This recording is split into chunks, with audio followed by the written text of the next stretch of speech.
Each year, millions of animals end up in shelters, waiting for someone to give them a second chance. Your compassion can change a life. Please visit AmericanHumane.org to learn more. Thank you.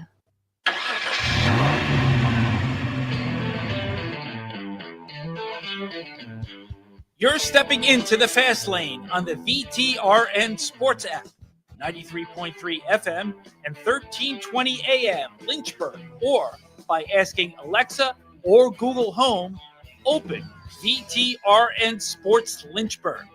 Now, take the fast lane through the topics that matter across the Commonwealth.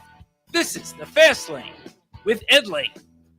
Them's fighting words. Isn't that a redneck phrase? I've heard that before. I can't remember where I've heard it, but I've heard it before. So we're going to use it to start the fast lane because why not?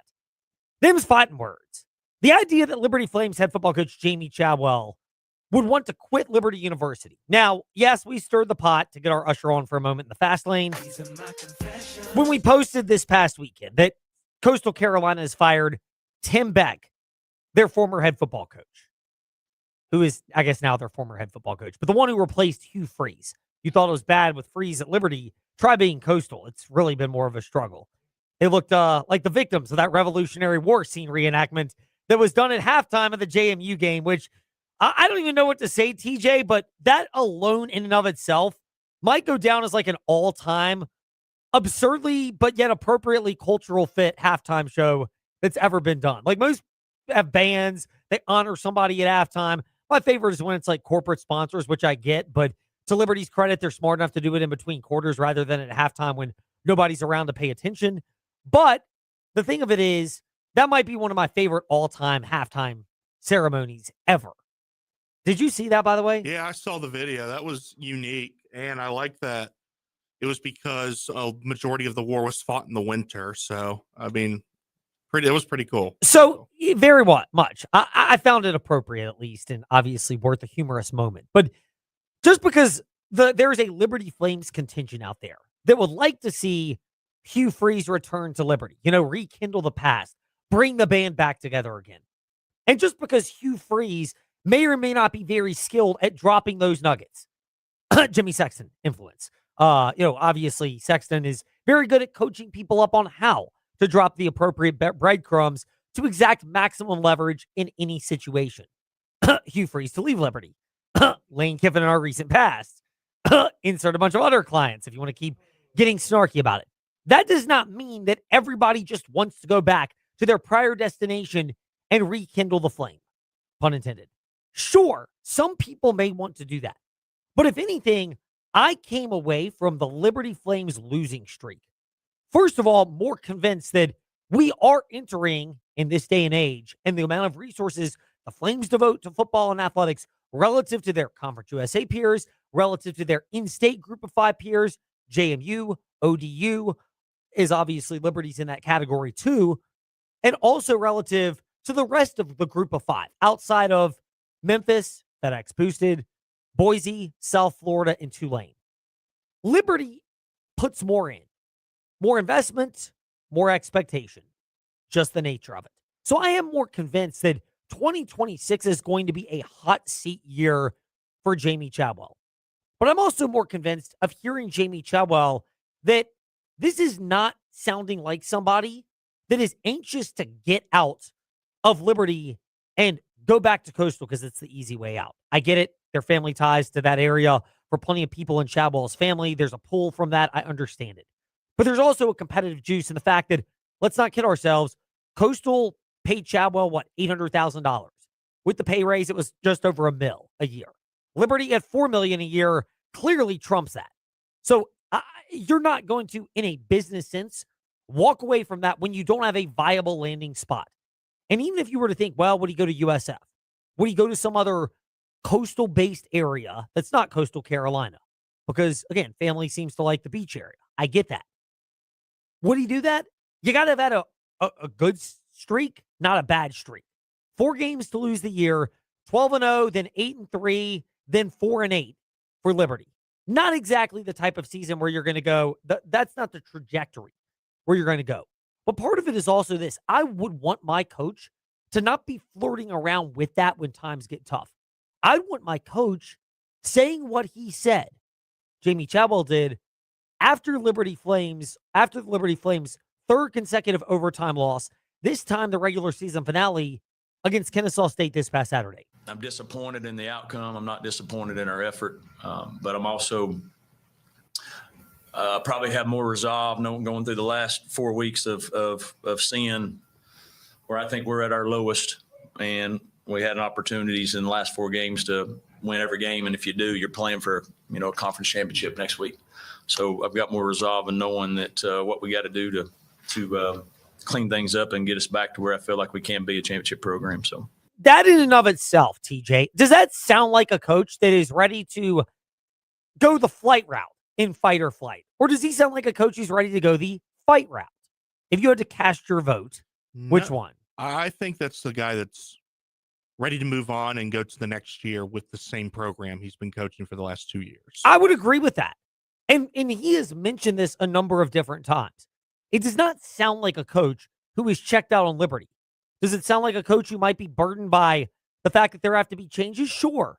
One of them happened voluntarily earlier today. Willie Korn, offensive coordinator and quarterbacks coach, stepping away from football altogether. Business career. By the way, I have no knowledge of this, but Willie Korn strikes me as the type of guy that could be your business person during the day and high school football coach on the side. Like, he does have a unique ability to engage with younger people and as a younger personality. Not saying that anybody in the area is just going to flat out hire the guy, but maybe he would leave the area. Again, he's from South Carolina originally, but strikes me as that type of personality. And it's not for everybody. You're essentially a developmental program at a place like Liberty now. Your best players are going to get poached. Many people speculate Evan Dickens could get poached. Jamie Chadwell even alluded that it was going to be hard to keep Evan Dickens after another Dickens masterpiece this past Saturday in the loss to Kennesaw State. Yeah, it's going to be hard to keep him. I'll tell you that. That's part of the problem when a guy breaks out like that and has all that. So, hopefully we can get him back. Hopefully we can get him back. It's not going to happen. They just lost Lee. They're losing Dickens. I mean, again, I would be shocked if he comes back because at the end of the day, a bigger school is going to be able to offer more dollar bills, y'all. Relatively speaking. Liberty is opted into rev share, but are they at the full percentage of rev share? Are they going I'll just use them because is LU going the LSU route, where you would presume that there may be rev share and then there may be, use air quotes for this, return of the bagman, if you will, NIL opportunities. Said tongue-in-cheek for those listening, VTRN Sports app, 93.3 FM Lynchburg, and Ask Your Smart Speaker, Open VTRN Sports, or Fastlane Headlane if you're listening in podcast form, because and guess what? We keep receipts right there. And we use the quotes for Fastlane Headlane and VTRN Sports on Facebook Live and YouTube. Like, there is an element to that. I am with you, TJ. You basically write Dickens as good as gone. I would say he is. I would be shocked if he returns to Liberty. I'd never say definitively, because maybe you make that player your priority. But at some point, if you're Liberty, as great of a running back as he is, do you risk going the Duke route? And I bring that up because Duke spent a boatload of money on Darian Mensah at quarterback, but they really didn't compliment him with a great offensive line and offensive pieces. So you have to consider that. And the reality for Liberty is when you're in the spot where you have to make personnel evaluation decisions, you've got to adjust your budget accordingly, which means you're probably going to keep guys and you're probably going to lose guys. From a personnel standpoint, hopefully you can keep a lot of your returning guys that played for you. You hope they want to stay and get us turned around. You got to work through that. Then we got to add. So there's a lot of acquisition. We got to make sure we add the right people to fill some needs that we need to where we need to get better. I think first and foremost is that, and if we can hold on to our core group. If you can hold on to your core group, I do think we got some good young players that played a lot this year that are coming that I think we feel pretty solid about. But that's the reality of Liberty's situation, as Jamie Chadwell mentioned after the loss. Like, they're in a spot where you're having to do a lot of evaluation. They will need to turn over the roster. There is going to be de facto coaching staff changes that were just initially started today with the departure that was announced, I guess, by Pete Thamel, reported by. I guess it may not be official, although we'll get word tomorrow when Jamie Chadwell has his National Signing Day press conference. By the way, I mean, can we just move all this stuff back to the end of the season? Like, I mean, the coaches complained about it. Have one window for the portal in the offseason. Have it basically be like January 20th to February 10th. Okay, we don't get these guys. By the way, okay, I've got to take a detour for a second. Time to take a detour in the fast lane. We need to reevaluate the offseason in college football. Why do we have to have National Signing Day early? So that guys can come in and be ready for spring football when the odds of them playing as a freshman are not very big, because if the team has an immediate need, they're not going to want to develop and trust a freshman. They're going to go the transfer portal route and upgrade that way based on immediate needs. So let's not kid ourselves here. And let's move the transfer portal window back to the end of the season. If these guys are bouncing from 5 schools in 5 years type deal, or 4 schools in 5 years, or whatever analogy you want to use, they're going to the highest bidder. They're not getting full semesters at schools anyway. Let's let the spring semester be a light semester, if you want to call it that. They can take summer school courses, have a fall semester, and cobble together whatever degree they potentially can. And part of your transfer to a school is you have the opportunity to go back there to get college credits and take classes upon the exhaustion of your eligibility. Again, uniform policies, that requires making them union. That's a topic for a different day. But we can totally reevaluate this offseason. But as we conveniently segue coming back from our detour, after Ed's potentially unnecessary detour, let's get back on the road in the fast lane. The reality is that the Flames are in a spot where there are a lot of evaluations they have to do with their program. But again, Jamie Chadwell speaking after the loss to Coastal Carolina, the final of a 4-game losing streak that ended the season from 1-4 to 4-4 to 4-8. The final of a 3 consecutive overtime loss skid to end the season. Reevaluate your offseason approach. Doesn't quite sound like somebody who's ready to check out. With the ones that are returning, they have to be better detail-wise. They got to be better practice-wise. They got to be better mentality-wise. So we got to work on that. And then I got to take a big look at overall what we're doing scheme-wise, what we're doing off-season-wise, what we're doing in the weight room, what we're doing in all those things. I got to take an overview. There are a lot of things that coaches will cede if they're ready to jump ship and get out of there. Nothing that we played from Jamie Chadwell indicates that's the case. Again, I may be fooled and look like an absolute idiot. It won't be the first time. It won't be the last time that it's the case. And by the end of this, you may just look back and listen back at Fastlane, Ed Lane, wherever you listen to podcasts. And guess what? We keep receipts. And give the Billy Madison retort. What you just said is one of the most insanely idiotic things I have ever heard. But I am willing to hedge my bets that Jamie Chadwell will be back at Liberty. And the thing of it is, I think a lot of this is rooted in the fact that fans are justifiably disappointed. 12-0 2 years ago, 8-4 last year, but there seemed to be a lot of internal strife. This year, the chemistry was supposedly better, but the talent was not. Clearly, it wasn't up to standards, nor was the mesh of the talent in the scheme, which is why they went 4-8. I don't think they're super far off, but they have to make changes. But I think there's a group of fans that, again, I get the frustration, but changes versus blowing it up. Do we need to reconstruct the program a little bit? Do we need to go in and do some remodeling? Or do we need to press the detonating button and just detonate the entire thing? And Jamie Chadwell, I think he is right in this sense. You got to make sure that you're not blowing it up just to blow up. You got to think, what are the areas that we definitely need to improve? And are there things that is, hey, this works. We just have to do it better. And so I've been thinking a lot about that since we've been 1-4, to be honest. Like what do we got? What do we have to improve? Is it a complete blow up? And so I'll take some time here. Obviously, we'll have some player meetings next week. And start working through that, getting ready for the portal, and then we'll have some, coaches meetings as well, and we'll start figuring out the next steps we need to do to put a program where we want it to be. It's having a winning game plan, and ultimately, it seems like Jamie Chadwell has his mind planted at Liberty University as opposed to greener pastures. I don't know where it would be financially, but maybe the idea of less stressful pastures somewhere else. And again, when you're the one paid $4 million a year to be the head coach, you're the one who has to make tough decisions. You're the one who has to navigate the changing landscape of college athletics. People are not feeling sorry when you're put in that financial advantageous position. And I think that's totally reasonable for people to have that level of expectation when you're paid as a high group of 5 coach, the way that Liberty compensates their coaches. Meanwhile, If you're in a spot where you're compensated well, but you want to hold on to that money a little bit more, stocking stuffers await you at InsaneRadioDeals.com. TJ's spot, the Yard on 5th Street, has it. 801 Raw Bar is now part of Oliver's on Rivermont. But those gift certificates listed for either location, the best part is they're good at either location. So you can still get them at InsaneRadioDeals.com. Plus, so many other great items like a seaofred.com club memberships. So you can get VIP inside access into the Liberty Flames for a special deal. And oh, by the way, we'll have John Manson from A Sea of Red tomorrow in the Fast Lane to discuss all of these topics, which we can kind of get to in the Fast 5 at 5-ish. It's time for Fast 5 at 5-ish. 5-ish minutes on 5 relevant topics done around 5 p.m.-ish. Ish, because our counting skills are kind of ish. Let's start with number 5. So we mentioned this about Dante Lee, the Liberty Flames wide receiver, who has announced via his agent that he is entering the transfer portal. First of all, we are not going to get to every player who is transferring to and from a school until I would say mid to late January.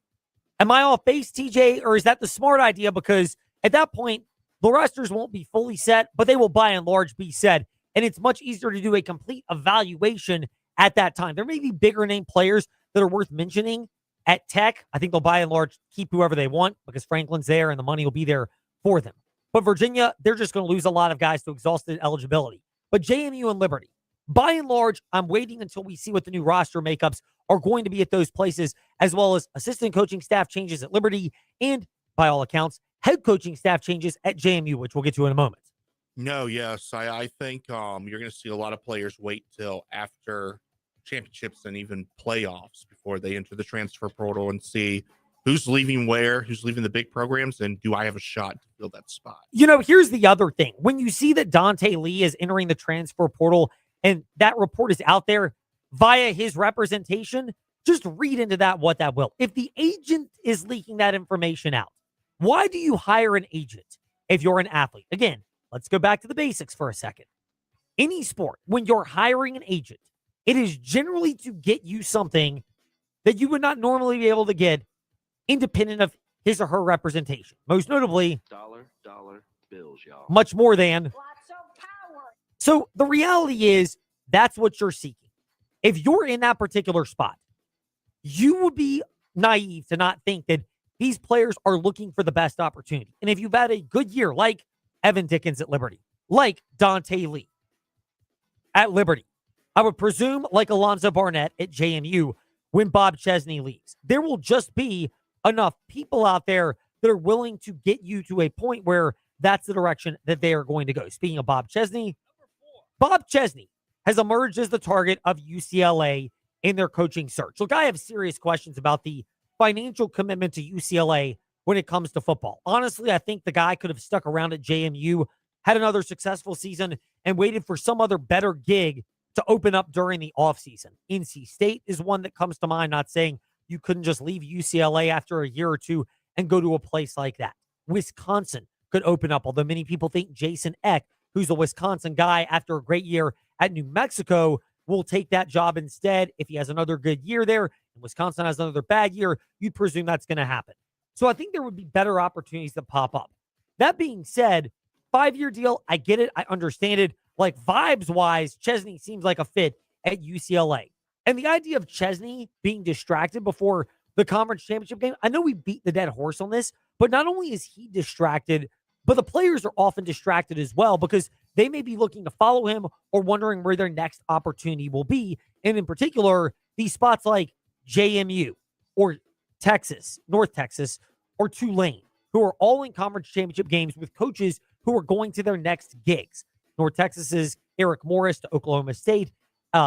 What's his name? Summerall from Tulane to Florida, and Chesney from JMU to UCLA. Although he has not signed the contract, it's kind of like the Hugh Freeze to Auburn deal a couple of years ago. He didn't sign it before the New Mexico State game, but the terms were all laid out there, and he had effectively allowed his agent, same one in this case, Jimmy Sexton, to agree to the deal to him. That's how these things generally work and operate. So let's not kid ourselves here. But as far as the distraction element, it's amazing because 3 years ago, TJ, Liberty was understandably distracted by the departure of Hugh Freeze.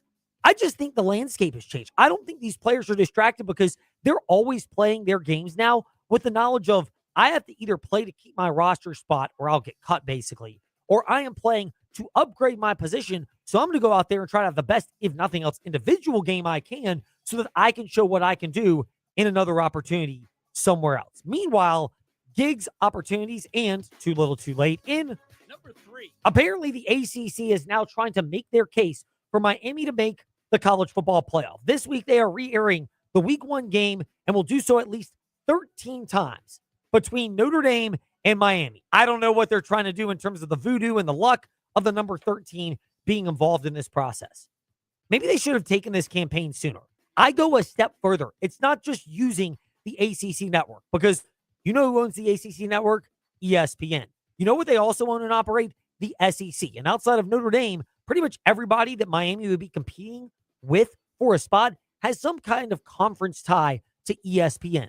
It's on the ACC's leadership, starting at the top with Mr. Don't Want to Ruffle the Feathers, rock the boat, Jim Phillips, to, wait for it, rock the boat. You're paid the money you're paid to vouch for your conference and vouch for your schools. And if that means pimping the brand to anybody and everybody who will listen here in the fast lane, bigger media outlets, of which there are many, you need to be doing that 24/7 leading up to this. To me, this is way too little, way too late for Miami. I'm skeptical that Miami will get into the playoff. I'm skeptical they'll be in the same spot where they're grouped the same as Notre Dame. And if they are, they'll also probably be grouped the same as an Oklahoma or an Alabama. So the committee can just say, well, they're all kind of the same. So we picked the ones that we thought was best. Like, there will be some word salading to prevent the ACC from getting an extra team in.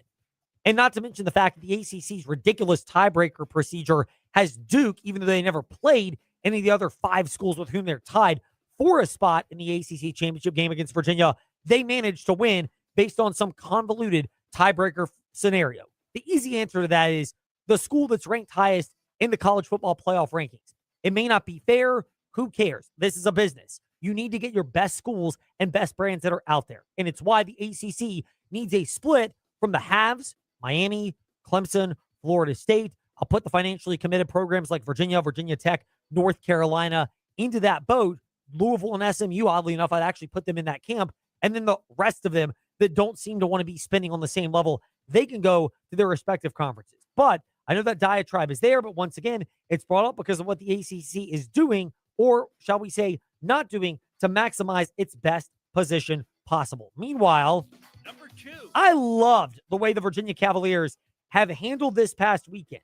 And most notably, they will not be fined for the relaxed field storming following Saturday's win against Virginia Tech. TJ, I don't know if you encountered this when you were trying to go down from the press box at Virginia down to the media availability area. I went down with a couple of minutes left in regulation, and the security guard kind of gave me the quizzical look and then let me onto the field, not remembering that anytime with 5 minutes to go in regulation or less, you can get onto the field if you have a credential. You had to kind of call for backup on that. But then I heard a couple of other people who were trying to hold fans back from rushing the field, and they said, just wait for Virginia Tech to leave so that we don't get fined. And when fans were brushing back in their potentially inebriated, challenged state of comprehension, the security guard wisely said, well, don't you want to avoid the fine so we can put that money to replace Chandler Morris? That to me is the one-liner of the night. That's the era in which we live. You are pleading with your students and fans to not rush the field, or at least to wait to rush the field so that Virginia Tech's personnel can get off the field, also that you can save money and have that money to buy players. What a world in which we live, but a phenomenal one-liner nonetheless. You want another good QB, we need that money, right? And the fans agreed, and they agreed to withhold rushing the field. Maybe not everywhere, but at least the sections where I was down in Scott Stadium on the home side. Speaking of the Virginia Cavaliers, by the way, Number 1. NC State and Virginia will play August 29th in that college football game to open the season down in Brazil. It looks like TCU and North Carolina from Ireland will be the early game as it normally is, because remember, that's 5 to 6 hours ahead of time. So if that's a noon kickoff, fingers crossed we'll be able to bring it for you on the VTRN Sports app. We got a long way to go for that. But if that's going to be the early game, then NC State, Virginia will be a mid-afternoon or a prime time game. And a quick little Google research today reminded me that Labor Day is September 7th, meaning the first college football Saturday is September 5th in all likelihood, meaning Virginia is playing week 0, to which I applaud. More schools in the ACC, more in our backyard, Liberty, JMU, Tech. Any of them want to play that week? Go right ahead, because that is unclaimed real estate. And if you're basing how your conference allocates money on these revenue-generating opportunities, I'd want to be in that game if I were a Virginia Cavalier as well. Meanwhile, when we return to the fast lane, being in games in the state semifinals for high school football, 2 schools remain in that camp. Bob Alvis of the Sports Buffet podcast slated to discuss that next when he joins us here in the fast lane on the VTRN Sports app and ask that smart speaker, open VTRN Sports. It's the final countdown to savings during the Red Tag year-end sales event at the Used Car Superstore on the Sheeler Motor Mile. Holiday savings have started, and this is your last chance to save. Shop local and save more with straightforward pricing, plus exceptional service and selection. Stop the search. Head to the Motor Mile for over 900 pre-owned vehicles to choose from, and a huge selection of new car brands in Southwest Virginia. Honda, Hyundai, Toyota, Subaru, Kia, Chevrolet, Mitsubishi, Chrysler, Dodge, Jeep, and Ram. 11 new car brands, 900 used vehicles, all in one location. The Sheeler Motor Mile gives you choices more than any other dealer in the area. Sheeler owns the finance company. We make it easy to buy with in-house financing. Volume selling means volume pricing, and we've got the volume. 11 new car brands, over 900 used vehicles, all in one location. Our biggest sale of the year is here. The Red Tag year-end sales event at the Used Car Superstore on the Sheeler Motor Mile. I-81 exit 118C in Christiansburg. Call 866-SHEELER1. Always open at Sheeler.com. But hurry, this sale ends when the new year begins. Hey, this is Jake with Western Ways in Forest. Shop our thousands of pairs of boots in store with personalized customer service and excellent pricing. Shop Western Ways this holiday season. Merry Christmas and Happy New Year's from our family to yours. Hi, Danny from Gibbons Books Little Dickens. We believe in reading and play and in shopping locally for stronger communities. 3 times more jobs are created by local businesses versus online sales. This holiday season, live local and shop local for a better Central Virginia. Your home is more than just walls and windows. It's where life happens. And at Right Choice Construction, we get that. We're not just builders. We're fathers, mothers, neighbors, just like you. And every nail and every beam reflects our commitment to creating a place you're proud to live in. With Right Choice Construction, you're choosing a team that's been perfecting the art of building for years. So build with us. Build with experience. Build with quality. Build with Right Choice. Jefferson Forest Cavaliers football, presented by Trostball.com, heads back on the road for the VHSL Class 4 state semifinals this Saturday, December 6th. Your Central VA floor and kickoff show starts at 1:30, getting you ready for JF at the Verina Blue Devils. Join us on the Virginia's Talk Station app, 100.9 FM Lynchburg, 95.5 FM Bedford, and Open Virginia Talk Radio Network on your smart speaker. JF Football is also presented by Crossroads Family Dentistry, Forest Youth Athletic Association, Meineke Car Care, and the Andy Matthews Insurance Agency.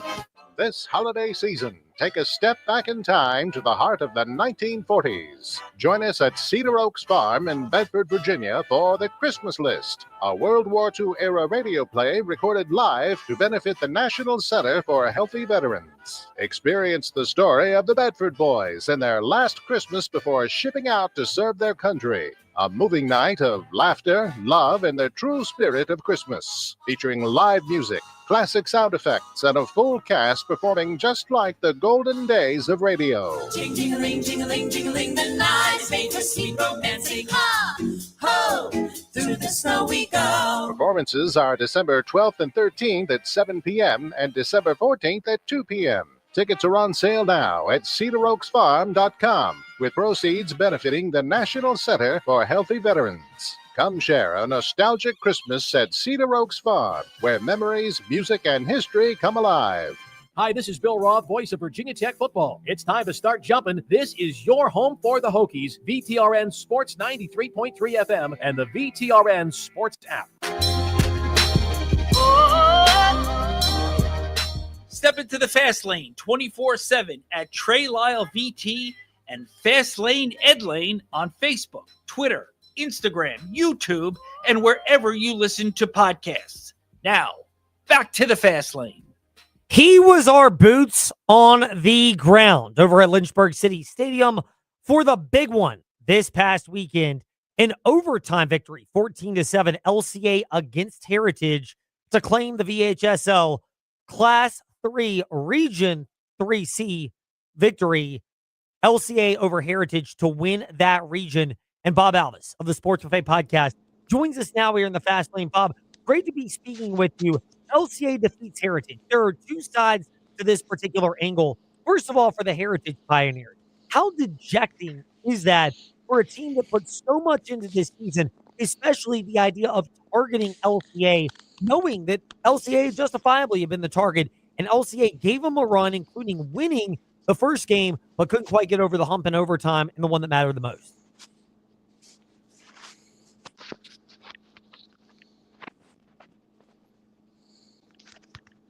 Not sure if Bob Alvis of the Sports Fight podcast can hear us. We'll try to get him reconnected in just a moment. We'll disconnect and then reconnect him. There you go, Bob. You got us?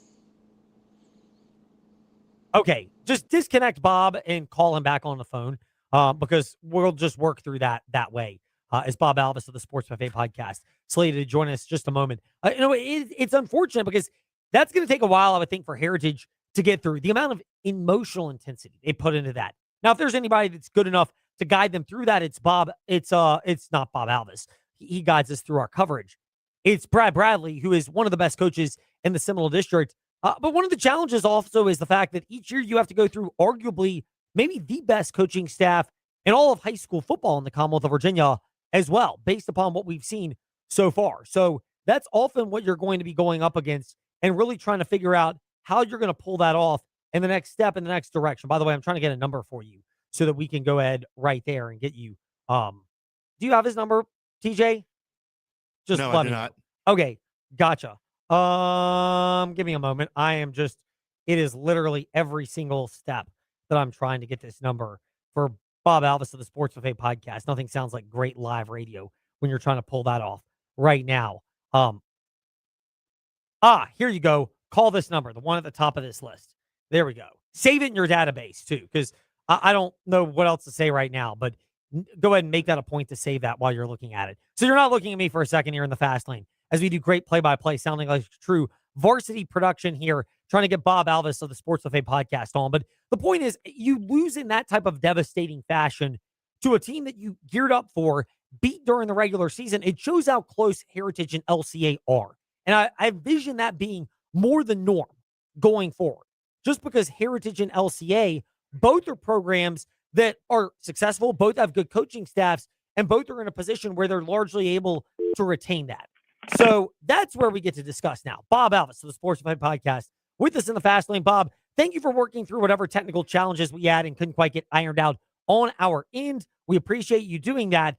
Meanwhile, Heritage and LCA, they're two sides to that game. From the Heritage side, how gut-wrenching of a loss was that for the Pioneers? I know I'm kind of continuing to pour salt into the wounds of Pioneer fans, and Ty Tracy might give me grief on the morning warm-up, but for Heritage, you put so much into LCA, you beat them in the regular season, but ultimately came yay close, but couldn't quite get over the hump in overtime at City Stadium on Friday night. I think at the end of the day, and by the way, thanks for having me on, Ed. Sorry about the difficulty. I think at the end of the day, how would you feel if your season doesn't end in overtime, but for 22 kids on that Heritage team, 21 kids, your career ends in overtime? And by the way, it ends to a city rival. It's a sick feeling because, I mean, everybody thought that game, whoever wins that game, was probably going to win the whole thing. I get other people still have some to say about that. But, you know, for Heritage, I'm sure they feel sick. I'm sure they feel sick that they're not playing. And it's not just that you lost, but it's the way that you lost. But, hey, Heritage didn't play as well as they wanted to, but give LCA credit for capitalizing on Heritage mistakes. What gets me is everybody always says, well, Team X didn't play well, Team Y didn't play well. Yeah, I understand that. But guess what? Team A or B has to capitalize on those mistakes because Team X or Team Y cannot play well. Well, if Team A and Team B doesn't play well, it doesn't matter. Well, you mentioned that the team not playing well for Heritage. Some of this was this always destined to be a close slugfest type game, given how close the teams were, and LCA falling to Heritage by just 2 in the regular season matchup. You had to see this coming, right? That this was going to be another one of these games where it came down to the small margins. The only thing I didn't see that was coming was the margin was going to be that small, because I think it was like the last 2 or 3 games, the winning team had scored 34. And to go from 34 to 10, that's a little bit different. But give credit to both defenses, LCA's defense, Heritage's defense, both very well. LCA defense was incredible because they had people on the run all night long in terms of not just, on the run on the scoreboard, but scrambling and things like that. LCA's DBs were doing outstanding coverage on the Heritage wide receivers, and LCA gets to go on and take on Kettle Run. And unfortunately for Heritage, their season, and like I said, some guys' careers. And keep in mind, some guys are not going to be playing college football.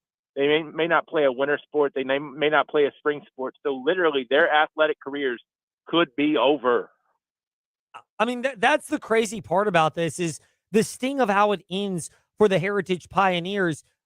What's the vibe with Brad Bradley? I mean, this is a guy that's eternally optimistic. He has a ton of energy. He's great at rallying the troops. Does he let these guys that are returning in particular lean into it and try to work on, if nothing else, comforting the guys whose careers have ended, knowing that you got a chance, if you're a returner, to reset the bar when January rolls around and teams get back to work?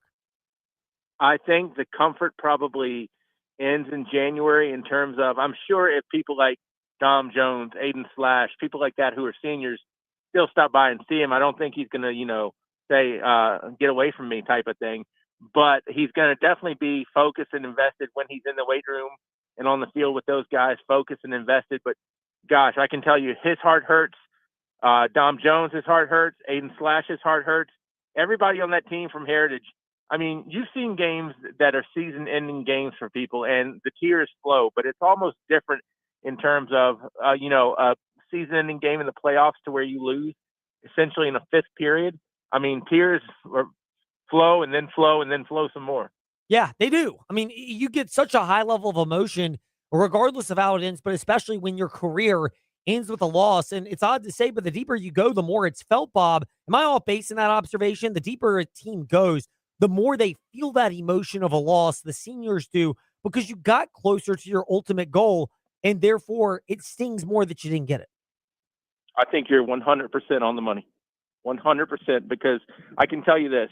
I was not athletic and didn't play sports, but I was a high school manager. And when I lost in my senior year, I mean, I was still a part of the team, but when I lost my senior year, it was just like, you just sit there shocked for a few minutes. And the worst thing about all these things is the guys, and for girls sports, those people you build a brotherhood or sisterhood with, when you don't get to go back to practice, it's all over. That's what I don't think a lot of people understand. It's Friday nights are competition, or whatever night you're playing for your respective sport. But Monday, it's really a kick in the gut when after school you go home. Yeah, it's just a different vibe. That level of structure and purpose, as they say, they're values you can take with you beyond the playing field or the court or wherever your surface of choice is, even if it's the water as a swimmer. But that bond of practicing and all that time that's built up in the struggle to get to game night. Bob, we'd be remiss if we didn't touch on the other side of that thriller at City Stadium this past Friday. The LCA Bulldogs, they knocked off Heritage. How underrated is the job that Frank Rocco and LCA's coaching staff have done this year? And yes, the seniors on this team wanting to craft their own identity with Gideon Davidson and Easton Ware off to Clemson, wanting to say that, hey, we're not going to let that change the caliber of expectations at LCA. And it wasn't always as smooth, and the victories have certainly not been as robust, but they found ways to win. And you'd imagine that's got to be a credit to them, right? I think a lot of people had LCA and Heritage as the regional final before the playoffs even started. I said we still need to play the games to figure this out. But look at it this way. LCA has beat the number 3 seed. They beat the number 2 seed, and they beat the number 1 seed. And all these games have been on the road. You can argue that Heritage is not really a road game, but it's not a home game. Last time I checked, LCA doesn't play their home games at City Stadium. So LCA has won 3 games on the road. They'll have a shot this week to win their 4th on the road to get to the state championship, which would be more in their backyard at Liberty. But still, I mean, it's not the home field that they always play on. So hats off to LCA. And like I said, you can talk about Heritage as much as you want. And don't get me wrong, Heritage is a very good team. But if Heritage makes mistakes, LCA still needs to capitalize on the mistakes. And I thought Luke Gaither played a lot better game this time around. I don't think he played bad the first time, but this time it felt like he was more relaxed. And he was on the run, too, for his life a lot on Friday night as well. So I think from 1 to 40, you got to give LCA credit all across the board. They might have more than 40 people, by the way. Bob Alvis of the Sports Buffet podcast with us here in the Fast Lane, high school sports expert, and stopping by with us. LCA, are they the favorite now that they've made it to the semifinals? And yes, they have to go on the road again to Kettle Run, but they also have championship DNA that nobody else has. You hit it. They have championship DNA that no one else has. I still think that people feel like whoever wins the region is a champion. It always runs through them until they're out. LCA is not out. So does it run through LCA? Maybe a little bit. And I'm sure Kettle Run's got some things to say about that in the memory bank, too, from what happened in the years past. But, I still think it probably runs a little bit through LCA, which means LCA is going to get everybody's best shot. I'm a Yankees fan, and I compare it to the Yankees because when you're that quote-unquote hated team or the team that everybody wants to beat, you always get the best shot.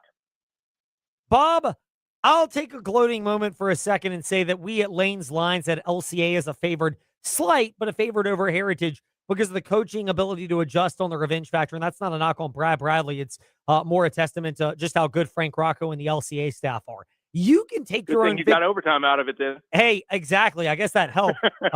Meanwhile, though, you can take your victory lap. You're the one who said that you thought JF had a chance to have maybe their stiffer test might have been at John Hanley as opposed to at GW Danville. I was skeptical until obviously calling Jefferson Forest Cavalier football presented by TroStwell.com on WIQO 100.9 FM and the other stations, Virginia's talk station, if you check out the VTRN Sports app and want to listen to JF football games.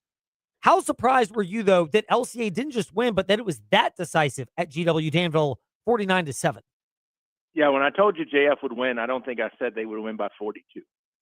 So I'm going to have to take away some of the flowers you gave me and give them back to you or a needy home in need that doesn't have flowers. But yeah, when you return the opening kickoff, which is what Charleston Harris did, and that can set a tone. When you return a kick early in the game, which JF did, that can set a tone. And sometimes, and we talk about this in college and pro a lot, but it's trickling down too. How are you going to respond to when you get punched in the mouth? You can either punch back, not literally, but you can either punch back and fight back, or you can, I don't want to say go into a shell, but you can kind of become a turtle and crawl back in. I mean, did GW crawl back in? I don't know that they crawled back in, but JF, I think, is a lot better than people probably give them credit for. They're going to have a real tough matchup this week in Richmond, but so far so good. And they have done what they've wanted to do, but nobody's done the ultimate goal yet, which is win a state title. And I can guarantee you every team playing still feels like mission is incomplete. Yeah, you've got that sense of desperation from the teams that are remaining. You mentioned the uphill battle for Jefferson Forest. You give them a puncher's chance at Varina to keep this game close and interesting. Everybody that's alive gets a puncher's chance. And it's funny, I was talking to somebody today and I used the exact term puncher's chance. Everybody that's alive has a puncher's chance. I don't want to be punching when I'm down 14-0 though, because that can get hard. I think everybody has to keep it within a score if they possibly can. Varina is very, very good. And the other thing too, Ed, and I talked about it just a minute ago, everybody's goal I feel like is incomplete right now, but nobody can say, hey, we're satisfied yet because we've gotten farther than we got last year, or we've gotten farther than we've gotten in our time here. If you have that attitude, then you're going to be going home. And I don't think JF has that attitude, which is good for him. But Varina has got a lot of talent. There's quite a bit, and Jefferson Forest is going to have to account for that. They did well at GW, but the step up is going to be obvious this week. Meanwhile, Bob, we'll step away from high school football for high school basketball. It's gotten underway. Early season observations. We're a game in, or am I off my rocker with that question? Because we probably need a week or two to really get a gauge on where teams are. I think we need a month. I don't think you can pay attention to December basketball, to be honest with you. I mean, they count, wins and losses count. But it's funny because I've always said that, like January basketball is where you find yourself. But when you're playing district games in the first, 3 weeks of the season, nobody else is going to side with what Bob just said, by the way. They're going to say they count from day one. It's a different world because you have all your guys now. I was listening to when we were at Media Day a few weeks ago, and you asked DJ Best, when did he acclimate his guys from other seasons? And he said June. And, the thing about it is you can do that nowadays with everybody being able to go year round. It's hard to do that back in, quote, the day, but you can do it now. And we'll see. I mean, a lot of teams are getting underway. I think, the scrimmages are done, but it's not real until it's real, if that makes sense. Last night became real for some people. Tonight's becoming real for other people. Everybody's going to have one under their belt by the week's end, if not two. But we'll see how it goes. I mean, obviously, if you look at the Seminole, I think EC Glass and LCA are at the top of the heap. You're chasing after them, but don't think Matt Klein and DJ Best are going to say, "Yeah, nobody can touch us. We're that good," because both those guys are Hawks. They're going to prepare like no other, and basketball should be a fun season, much more fun than what I think a lot of people think, if that makes sense. Yeah, definitely. I mean, there's a chance where you can get different winners that pop up on different nights, the ability to balance that out, especially when we're feeling out Seminole and Dogwood District action. Somebody who has his finger on the pulse all the time with the Sports Buffet podcast is Bob Alvis, and he's with us in the Fast Lane. Bob, thank you for your time today and working through those technical difficulties. We are technically very happy to have you in the Fast Lane, and even non-technically, we're just always glad to have you.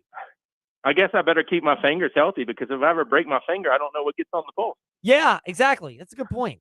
Good point from Bob Alvis. Appreciate that. Indeed. Bob Alvis with us here in the Fast Lane. When we return, some of your feedback. We will mix vodka and milk, Lane Kiffin feedback, and Liberty Flames football direction feedback. You can figure out which one counts for vodka and which one counts for milk.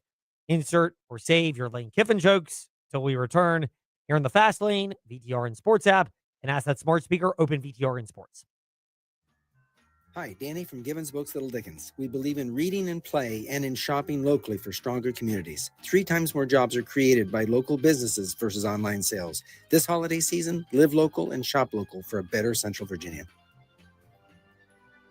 Hey, this is Jake with Western Ways in Forest. Shop our thousands of pairs of boots in store with personalized customer service and excellent pricing. Shop Western Ways this holiday season. Merry Christmas and Happy New Year's from our family to yours. Sushi and sake. It's a fun blend.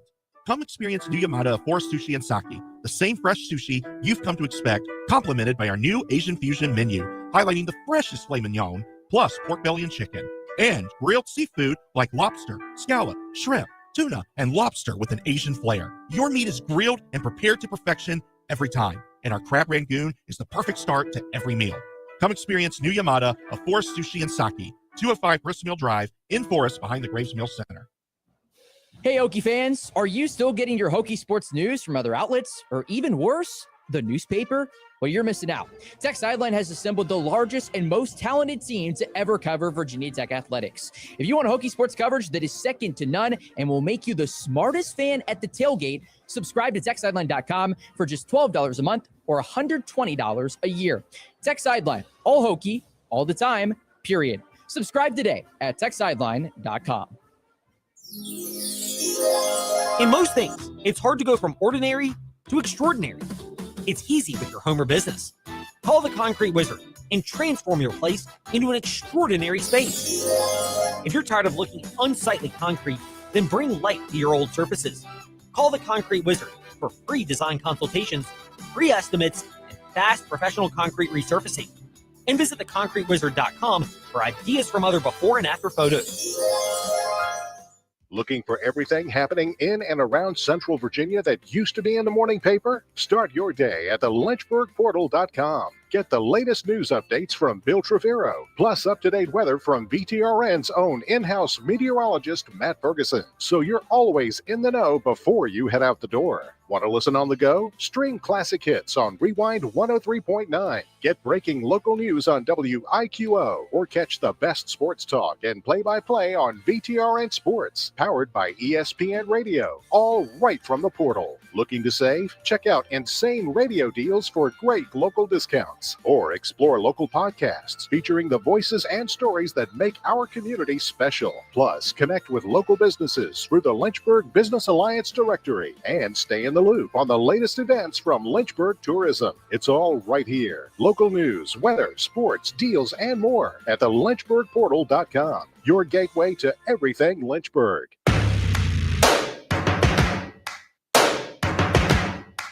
Step into the Fast Lane 24/7 at Trey Lyle VT and Fast Lane Ed Lane on Facebook, Twitter, Instagram, YouTube, and wherever you listen to podcasts. Now, back to the Fast Lane. Vodka and milk. That is the analogy we are using as we welcome you back in to the Fast Lane. I don't know if you would really know a whole lot about that, TJ, with your more upstanding history, but time to get to that in some fam feedback. Come join the chat or give us a piece of your mind. Trey Lyle VT and Fast Lane Ed Lane on Facebook, Twitter, and Instagram. Now, it's time for fan feedback in the Fast Lane. Tsunami Tommy chimes in. Tsunami, Mr. Make It Rain in the club. Not make it rain, make it tsunami. Even more than making it rain in the gentleman's club, if you will. So Tsunami Tommy chimes in. I think Stevie Wonder saw this Lane Kiffin to LSU deal coming. 7 years and almost $100 million is one thing. But that NIL budget he's about to inherit is going to make the decision part 2 look even more asinine, given how we expect Lane Kiffin to use it. Look, I'll be honest. Okay, I was expecting something like the decision, something like this. The answer to the question everybody wants to know. What's your decision? In this fall, man, this is very tough. In this fall, I'm going to take my talents to Baton Rouge. I was really expecting something like that from Lane Kiffin. And of course, very tough. Got to get that part in there. Take my talents to. Yes, that's what we were expecting. Instead, we just got some airport interviews instead. But this is the guy that's the drama queen. And the reality is, it'll probably be like all the relationships where people go after the good-looking, wild, crazy person. It has its moments where you're like, oh my goodness, this is so much fun. And then when it starts to unravel, it'll unravel like, well, appropriately since Tsunami Tommy brought this up, but it'll unravel like a hurricane or a tornado just ripping through everything. And honestly, I think it's probably what will happen. I think LSU, if you had to make me say, will LSU win a national championship with Lane Kiffin? I'll go yes. I think they're in such a talent-rich state. He's so appealing enough and knows how to appeal to what players really want from the monetary side of things. And he's got a scheme that has proven it can provide exciting football. I think he'll win a national title at LSU. Do I think it'll end pretty? Probably not. Does it generally end pretty with Lane Kiffin? Look at his history. Ole Miss, USC, Alabama, even though Nick Saban endorsed him afterwards, got to get that plug in for CAA and hook them up. Also, USC. The Raiders. It always ends poorly with Lane Kiffin. By the way, other people have chimed in. Melissa, and we appreciate her feedback. Fast Lane, Ed Lane, Facebook, Twitter, Instagram, as we continue with the vodka portion of the vodka and milk theme for our fan feedback. I am so pissed as an Ole Miss fan. Now I know why Tennessee hates him so much. Glad he's not allowed to coach the remaining games as he doesn't deserve it. I hope my Rebels win the national championship. Bleep Lane Kiffin. And bleep that contract deal that he got where he gets paid. Boy, she's really on something. Hell hath no fury like a woman scorned. Yeah, definitely. Melissa added, LSU, have fun with them and all the drama that comes with him, especially when it goes south.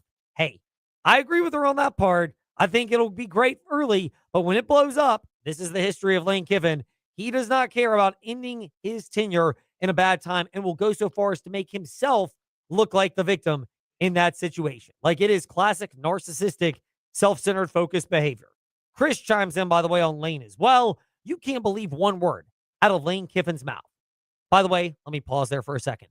That is the quintessential, he's willing to cheat on his wife to be with you, and then you're shocked when he cheats on you to be with someone else. Description for Lane Kiffin. He'll tell you the sweet nothings of what it takes to get what he wants out of you. Insert your mental images of that. Chris adds, so if Ole Miss let him coach, he was going to put in writing that he would absolutely refuse any Ole Miss staff and players that come knocking. That wasn't going to happen. Also, how do you trust Lane Kiffin to coach to the best of his abilities, even if he wanted to coach? Would he really want to put Ole Miss on the map with the title? The dude just needs to go fly a kite. He's going to poach as many as he can regardless of what happens. I agree with that completely from what Chris said about Lane Kiffin at Ole Miss. This guy, whether he was allowed to coach or not, was going to poach. I mean, heck, his first tweet yesterday at LSU had a Trinidad and Tobago flag. Read into that what you will, given that his quarterback at Ole Miss was named Trinidad Chambliss. Now to the milk portion of this. Eddie chimes in, not me, I swear to God. Your Lane Kiffin, your Jamie Chadwell, Hugh Freeze swap idea, Chadwell going back to Coastal, Freeze going back to Liberty, playing off of what the fans said. That's not exactly a troll job to bring it up. First of all, a lot of Liberty fans would like to see that. Again, I don't believe that. I want to see Chadwell stick it out at Liberty for another year at least, get it turned around, and go forward. And I think a lot of people who know both dynamics would agree with that sentiment. I get people that love Hugh Freeze, remember the good times, but remember, his ends were kind of like the Lane Kiffin ends at LSU, in the sense that by the end of the year, you wondered if his focus was really on your job or on the one that he really wanted, always looking for the next shiny woman, if you will. But Eddie adds in, it would actually be a smart move for all parties. Everyone returns to the place where they've had their most success. Maybe Boonesboro Country Club would even support this move by having 10 a.m. tea times daily reserved for Hugh Freeze as part of his contract. That's the snarky plug that had to come in from Eddie, but it is rather amusing when it comes to that. But I don't dispute that there's a sentiment around that. I personally, though, think Chadwell is dug into Liberty and would rather see that happen. Mikey, by the way, added on the slide at the end of the year. I agree with your take, Ed, that Ethan Vasco in the quarterback room needs some kind of overhaul. By the way, I think we're going to get some of that because Ethan Vasco's got a shoulder injury. He's going to have surgery. He'll be out 6 months. So Liberty's going to have to bring in legitimate competition because you don't know what you're going to get out of it. But Mikey adds, Liberty has to know by now that something has got to change. Vasco is who he is. They know that he's been dealing with that shoulder issue that now is going to sideline him for all of spring practice to the early portion of the summer. So do you continue to call the plays after interceptions when you're up 3 scores like we saw a couple of weeks ago and Dickens was running the ball wherever he wanted? That was the odd part. I think that's very reasonable for Mikey to bring up that reality about it, because that's one thing that Liberty needs to address as well, and that goes to the coaching and play calling during those situations. Again, I think we'll start to get to some of that, though. Thanks for the feedback, Mikey, because with Willie Corn now stepping away from coaching college football to focus on business ventures, there's going to be an opening on Jamie Chadwell's staff, and therefore you're going to have a de facto need for new blood. More feedback we'll try to get to tomorrow in the Pass Lane, plus John Manson from SeerofRed.com on the latest with the Liberty Flames. Thanks for listening to the Fast Lane on VTRN Sports, 93.3 FM, W227BG Timberlake, and 1320 AM, WVGM Lynchburg. This is SportsCenter.